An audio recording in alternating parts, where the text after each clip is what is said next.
आज की कहानी चतुर खरगोश और शेर की कहानी।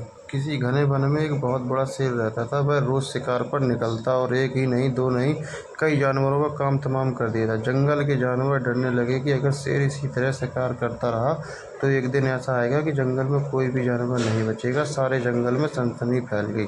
शेर को रोकने के लिए कोई न कोई उपाय करना जरूरी था। एक दिन जंगल के सारे जानवर इकट्ठा हुए और इस प्रश्न पर विचार किया। अंत में उन्होंने तय किया कि वे सब शेर के पास जाकर उनसे इस बारे में बात करें। दूसरे दिन जानवर के एक दल शेर के पास पहुंचा। उनको अपनी ओर आते देखकर शेर घबरा गया। उसने गरज कर पूछा, क्या बात है? तुम सब यहाँ क्या करने आ रहे हो? जानवर दल के नेता ने कहा, महाराज, हम आपके पास निवेदन करने आए हैं। आप राजा हैं और हम आपकी प्रजा हैं। जब आप शिकार पर निकलते हैं तो बहुत जानवर मार डालते हैं। आप सबको खा भी नहीं पाते हैं। इस तरह से हमारी संख्या कम होती जा रही है। अगर ऐसा ही होता रहा तो कुछ दिनों में जंगल में आपके सिवाय और कोई भी नहीं बचेगा। प्रजा के बिना राजा भी कैसे रह सकता है? यदि हम सभी मर जाएंगे तो आप भी राजा नहीं रहेंगे। हम चाहते हैं कि आप सदा हमारे राजा बने रहें। आपसे हमारी विनती है कि आप अपने घर पर ही रहा करें। हम हर रोज़ स्वयं खाने के लिए आपके पास एक जानवर भेज दिया करेंगे। इस तरह से राजा और प्रजा दोनों ही चैन से रह सकेंगे। शेर को लगा कि जानवरों की बात में सच्चाई है। उसने पल भर सोचा, फिर बोला, अच्छी बात है, मैं तुम्हारे सुझाव को मान लेता हूँ, लेकिन याद रखना, अगर किसी भी दिन तुमने मेरे खाने के लिए पूरा भोजन नहीं भेजा तो मैं जितने जानवर चाहूँगा उतने मार डालूँगा। फिर क्या हुआ?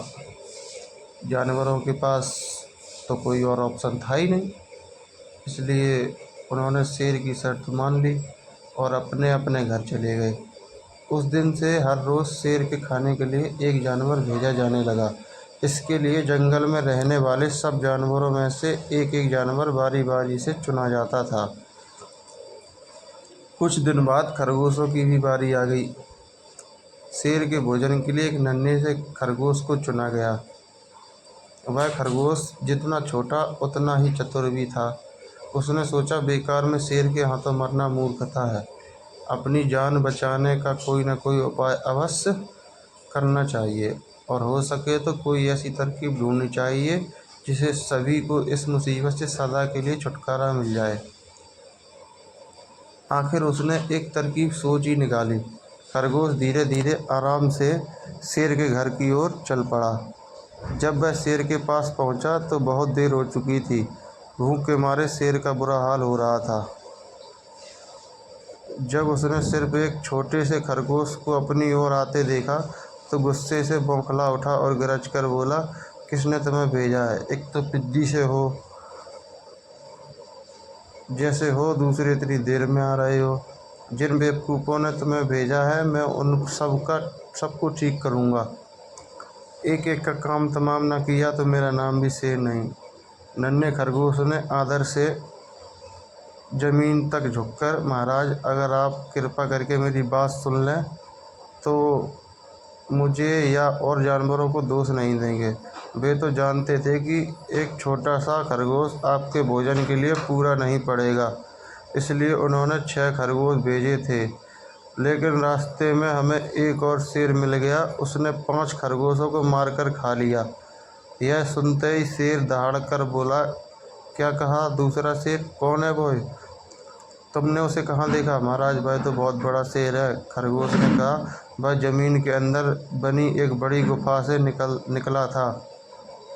वह तो मुझे ही मारने जा रहा था, पर मैंने उससे कहा, सरकार, आपको पता नहीं है कि आपने क्या अंधेर कर दिया। हम सब अपने महाराज के भोजन के लिए जा रहे थे, लेकिन आपने उनका सारा खाना खा लिया। हमारे महाराज ऐसी बातें सहन नहीं करेंगे। वे ज़रूरी यहाँ आकर आपको मार डालेंगे। इस पर उसने पूछा, कौन है तुम्हारा राजा? मैंने जवाब दिया, हमारा राजा जंगल का सबसे बड़ा शेर है, महाराज। मेरे ऐसा कहते ही वह गुस्से में लाल पीला होकर बोला, बेवकूफ़, इस जंगल का राजा सिर्फ मैं हूँ। यहाँ सब जानवर मेरी प्रजा हैं। मैं उनके साथ जैसा चाहूँ वैसा कर सकता हूँ। जिस मूर्ख को तुम अपना राजा कहते हो, उस चोर को मेरे सामने हाजिर करो। मैं उसे बताऊंगा कि असली राजा कौन है। महाराज, इतना कहकर उस शेर ने आपको लिवाने के लिए मुझे यहाँ भेज दिया।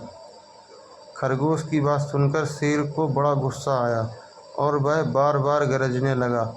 उसकी भयानक गरज से सारा जंगल दहलने लगा। मुझे फौरन उस मूर्ख का पता बताओ, शेर ने दहाड़ कर कहा। जब तक मैं उसे जान से न मार दूंगा मुझे चैन नहीं मिलेगा। बहुत अच्छा महाराज, खरगोश ने कहा, मौत ही उस दुष्ट की सज़ा है। अगर मैं और बड़ा और मजबूत होता तो मैं खुद ही उसके टुकड़े टुकड़े कर देता। चलो रास्ता दिखाओ, शेर ने कहा। फौरन बताओ, किधर चलना है? इधर आइए महाराज, इधर। खरगोश रास्ता दिखाते हुए शेर को एक कुएं के पास ले गया और बोला, महाराज, वह दुष्ट शेर जमीन के नीचे किले में रहता है, जरा सावधान रहिएगा। किले में छुपा दुश्मन खतरनाक होता है, मैं उससे निपट लूँगा, शेर ने कहा। तुम यह बताओ कि वह कहाँ? पहले जब मैंने उसे देखा था तब वह यहीं बाहर खड़ा था। लगता है आपको आता देखकर वह किले में घुस गया। आइए मैं आपको दिखाता हूँ। खरगोश ने कुएं के नज़दीक आकर शेर से अंदर झांकने के लिए कहा। शेर ने कुएं में अंदर झांका तो उसे कुएं में पानी में अपनी परछाई दिखाई दी। परछाई को देखकर शेर जोर से दहाड़ा। कुएं के अंदर से आती हुई अपनी ही दहाड़ने की गूंज सुनकर उसने समझा कि दूसरा शेर भी दहाड़ रहा है। दुश्मन को तुरंत मार डालने के इरादे से वह फौरन कुएं में कूद पड़ा। कूदते ही पहले तो वह कुएं की दीवार से टकराया, फिर धड़ाम से पानी में गिरा और डूबकर मर गया। इस चतुराई से शेर से छुट्टी पाकर नन्हा खरगोश घर लौटा। उसने जंगल के जानवरों को शेर के मारे जाने की कहानी सुनाई। दुश्मन के मारे जाने की खबर से सारे जंगल में खुशी फैल गई। जंगल के सभी जानवर खरगोश की जय जयकार करने लगे। धन्यवाद। अगर ये कहानी अच्छी लगी हो तो सब्सक्राइब करें।